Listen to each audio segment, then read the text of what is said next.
Car company Maruti की दिसंबर तिमाही में रिकॉर्ड बिक्री के बाद भी दिसंबर तिमाही में कंपनी के मुनाफे की जो ग्रोथ है वो अनुमान से कम रही। दिसंबर तिमाही में कंपनी का मुनाफा 4% बढ़कर 3,794 करोड़ रुपए रहा।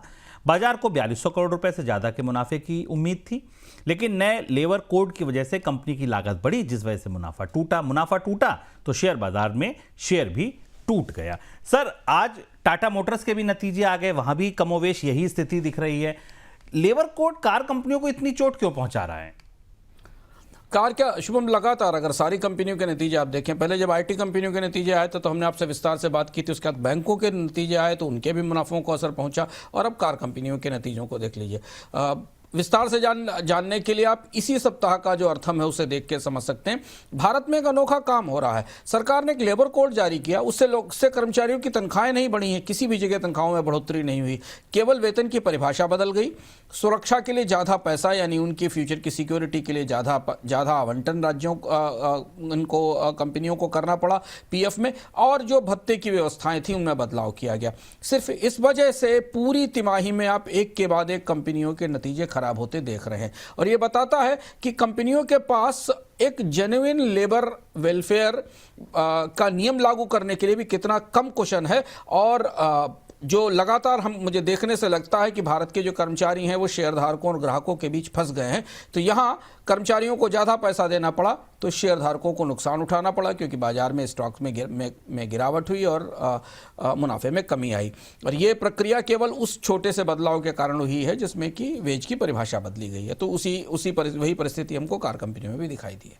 सरकारी oil and gas company ONGC नए हाइड्रोकार्बन ब्लॉक्स में बोली लगाने के लिए दुनिया की दिग्गज ऑयल एंड गैस कंपनी एगॉन मोबिल के साथ करार कर सकती है।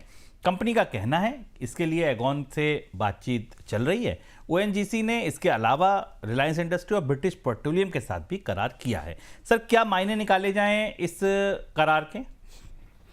लंबे समय के बाद, ऑलमोस्ट 15 साल हो गए शुभम, जब भारत में पेट्रोलियम में नए निवेश की चर्चा होती थी, और अब फिर ये जो नई ओपन एकरेज लाइसेंसिंग पॉलिसी जिसको ओलैप एक्स कहा जाता है, इसे लाया गया है। इसके बाद फिर विदेशी कंपनी एक्सॉन मोबिल, जो कि अमेरिका की बड़ी कंपनी है, इसका नाम आप हाल फिलहाल में वेनेजुएला के संदर्भ में, गुयाना के संदर्भ में सुनते रहें, उसके साथ ओएनजीसी फिर भारत में निवेश करने की कोशिश तैयारी कर रही। यह क्षेत्र भारत के विदेशी निवेश का सबसे बड़ा एनिग्मा या पहली रहा है। भारत में पेट्रोलियम क्षेत्र का लिबरलाइजेशन सबसे पहले शुरू हुआ था।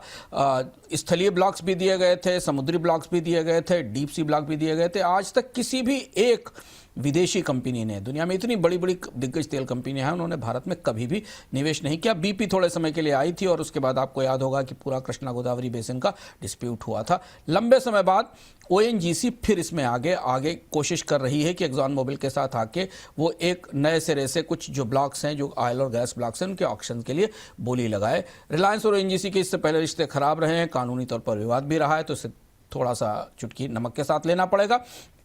लेकिन ऐसा क्यों हो रहा है समझना जरूरी है। भारत की कच्चे तेल पर निर्भरता, आयात पर निर्भरता रिकॉर्ड ऊंचाई पर है, 89% तो अभी है, और अगले 3 साल में 92-93% के आसपास, बल्कि 94% के आसपास पहुंच जाएगी।